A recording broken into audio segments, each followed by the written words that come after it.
주님께서 여러분과 함께 마르코가 전한 거룩한 복음입니다. 가파르나움에서 예수님께서 안식일에 회당에 들어가 가르치셨는데 사람들은 그분의 가르침에 몹시 놀랐다. 그분께서 율법학자들과 달리 권위를 가지고 가르치셨기 때문이다. 마침 그 회당에 더러운 영이 들린 사람이 있었는데 그가 소리를 지르며 말하였다. 나자렛 사람 예수님, 당신께서 저희와 무슨 상관이 있습니까? 저희를 멸망시키러 오셨습니까? 저는 당신이 누구신지 압니다. 당신은 하느님의 거룩하신 분이십니다.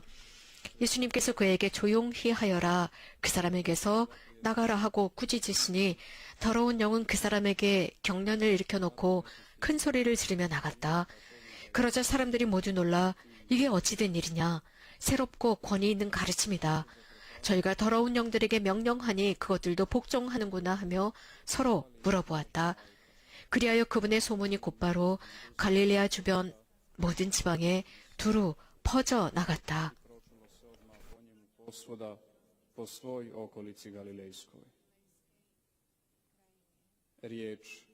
주님의 말씀입니다.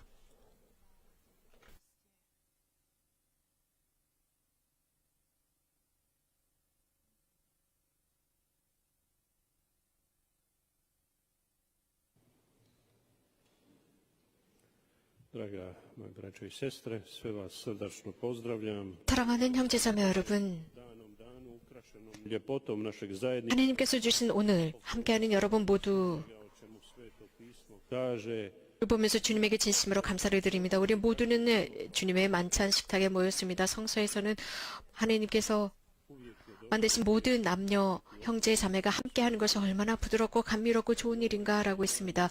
오늘은 정말 무엇인가 특별한 날입니다. 이 젊은 청년들, 메주거리의 젊은 청년들이 오늘 자신들의 허언을 쇄신하는 날입니다. 자신들의 하나님께 약속했던 사원을 다시 한번 쇄신합니다. 프란치스칸 방법으로 하나님의 뜻을 그대로 살겠다고 오늘 다시 갱신하는 날입니다.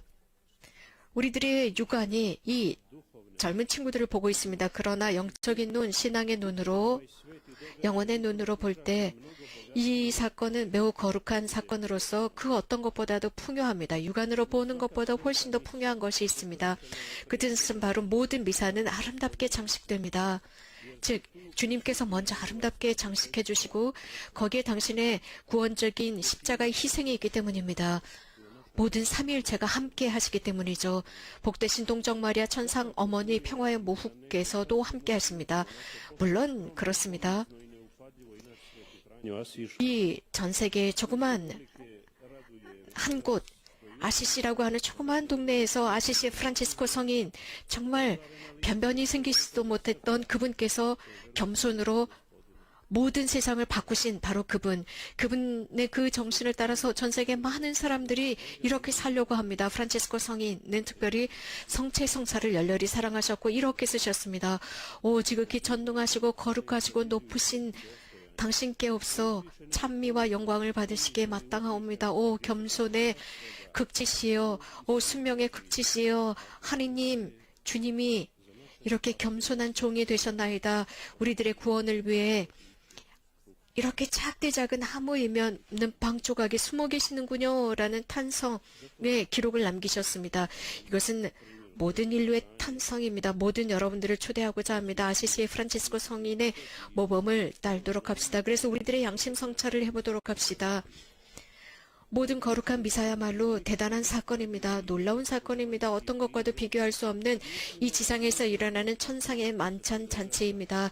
그래서 우리들의 영혼과 마음으로 온전히 참여하고 받아들이고 이 미사에서 어떤 일이 일어나는지 집중하도록 합시다. 요한복음을 기억해 보겠습니다. 예수님께서는 많은 제자들이 예수님을 떠나갔습니다. 가장 소중한 선물에 관해서 언급할 때였습니다. 성체에 관해서 언급할 때였습니다. 그 성체에 관해서 말씀하실 때 그들의 믿음은 완전히 사라져버립니다. 가장 훌륭한 양분, 음식에 관한 말씀을 하셨는데 말입니다. 이런 일들이 현대 교회에서도 일어나고 있는 것은 아닐까요? 젊은이들이 교회를 버리고 있습니다. 신앙을 버리고 있습니다. 특별히 천년생체나 견진을 하고 나서는 성당을 떠나갑니다. 그러면서 우리들의 신앙을 이해할 수 없는 것이다 라고 핑계를 대면서 떠나갑니다. 예수 그리스도는 역사적인 인물이다. 시메온, 늙은 시메온과 마리아의 관점에서 많은 이스라엘 사람, 그 시메온은 마리아에게 이런 말을 했습니다. 이스라엘 사람들을 일으키고 무너뜨릴 뿐이다 라고 했습니다. 그럼으로써 그리스도교 신자들의 모습을 보여주었습니다. 어떤 사람들은 넘어지거나 걸려 넘어지거나 어떤 사람들은 끝까지 항고하게 구원을 받습니다. 오늘 복음에서 예수님께서 말씀하시는 그 악령은 거의 대부분 교회를 파괴하고 예수님을 흠숭하지 못하도록 방해하는 것입니다. 그래서 지극히 거룩하신 지대 위에 계시는 성체를 조배하지 못하도록 합니다. 그리스도께서는 당신의 성체를 통해서 우리들의 죄를 없애주시고 우리들을 자비 안에 받아들여주셨습니다. 이렇게 함으로써 히브리인들에게 보낸 서한에서 바오로 성인께서 말씀하셨습니다. 가장 작고 큰 사람들이 나를 알아보게 될 것이다 라고 했습니다. 그들의 불안을 알기 때문이라고 했습니다. 그들의 죄를 더 이상 기억하지 않을 것이라고 했습니다. 우리는 날마다 이 세상에 가장 소중한 가장 엄청난 이 선물을 우리들의 손에 받게 됩니다. 그분께서는 구원적인 항구한 현존 을 통해서 우리와 함께 하십니다. 그분은 마리아를 통해서 탄생하셨고 박해받으셨고 고문당하셨고 결국은 십자가에 돌아가시고 부활하셨습니다. 바로 이분이 그리스도이십니다. 십자가에 달리셨고 부활하셨습니다. 우리 안에 현존하십니다. 나와 여러분 안에 항구하게 또 감실 안에 현존하십니다. 두세 가지 성체에 관한 정말 소중한 요소를 말씀드리고자 합니다. 교회가 가르치는 바에 의하면 성체에는 교회의 모든 보물이 담겨 있다라고 했습니다. 곧 성체 생활을 하는 것은 우리가 이미 천국에 있는 것과 같다라고 했습니다. 맞습니다. 이 세상에 살아가면서 우리는 성체를 모실 때마다 이 세상의 여정 속에서 이렇게 영원히 우리가 죽어 없어질 우리들의 육신 속에 그분의 지향을 가지고 의향을 가지고 살아가는 것입니다. 그 성체가 그런 힘을 줍니다. 모든 은총을 하느님께서 주시는 것입니다. 사람에게 주시는 그 은총은 성체를 통해서입니다. 그럼으로써 내가 받은 성체 는 큰 힘이 됩니다. 내가 세례를 받았습니다. 세례를 받았기 때문에 더 이상 과거로 돌아가는 것이 아닙니다. 이 교회의 풍습으로 돌아가는 것이 아닙니다. 오로지 전진할 뿐입니다. 성체와 함께 나갈 뿐입니다. 남편과 아내가 겪고 있는 모든 삶의 곤란함, 어려움을 어떻게 해결할 수 있을까요? 바로 성체입니다. 사제들과 은수자들과 봉쇄 수도자들과 수도자들이 자신들이 삶에 항구하고 성수에 항구할 수 있는 힘이 어디서 옵니까? 날마다 영하는 성체의 힘입니다. 환자들 혹은 중병을 앓고 있고 불치병을 앓고 있고 임종 직전에 있는 이런 많은 사람들, 가장 어려운 자신들의 삶의 고난의 순간을 제대로 이겨나갈 수 있는 힘을 누가 줍니까? 성체입니다. 젊은이들에게 젊은 프란치스칸 청년들이 얻을 수 있는 힘은 어디에서 얻습니까? 자신들이 한 서원에 충실할 수 있는 힘을 어디에서 받을 수 있겠습니까? 성체입니다. 많은 순례자들이 이곳을 방문함으로써 거룩한 미사에 참여함으로써 모델을 보게 됩니다. 성체 조배를 합니다. 이런 순례자들의 삶에 대한 많은 증언을 들었습니다. 자신들의 삶 안에 일어났던 은총에 관한 에피소드입니다. 가파르나움의 성전에 있었던 사람들, 오늘 복음에서 들은 바와 같습니다. 그들과 같습니다. 그들도 이 성전에서 본 모든 것을 전하기 시작했던 것과 같습니다. 아무것도 아니고 무용지물인 것처럼 보입니다. 하지만 다른 사람들을 위해서 또 다른 사람들에게 모범이 되기 위해서 정말 유용한 것이었습니다. 숨겨져 있습니다. 보이지 않는 신비입니다. 그러나 이곳 메주거리를 찾는 많은 순례자들의 마음속에 숨어있고 담겨져 있습니다. Koliko je onih koji su zastali negdje pred ovim stamenim kršem na obzorju. 메주거리의 언덕들, 산, 이런 곳에서 성모님의 부르심을 듣습니다. 즉 거룩한 미사에 참여해라 라고 했습니다. 마음을 다해서 미사에 참여하고 마음을 다해서 내 아들을 흠숭하라 라고 하셨습니다. 많은 순례자가 이런 경험을 했습니다. 오늘 저녁 또 영적으로 우리와 함께 연결되어 있습니다. 이 전례에 온라인으로 참여하고 있습니다. 우리는 여러 번에 걸쳐서 이러한 엄청난 은총을 경험할 수 있었습니다. 야외 제대 위에 현시된 성체 조배를 하면서 얼마나 많은 은총이 있었습니까?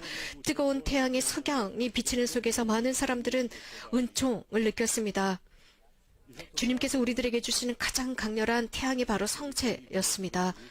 사랑하는 젊은 친구 여러분, 거룩한 미사에 항상 참여하십시오. 저녁 기도 프로그램에 참여하십시오. 여러분들의 정결한 그 마음 안에 가장 훌륭한 귀중한 보석을 여러분들의 정결한 마음 안에 간직하십시오. 마지막으로 말씀드리고 싶은 것은 현대의 여러분들의 젊은 복자를 생각하십시오.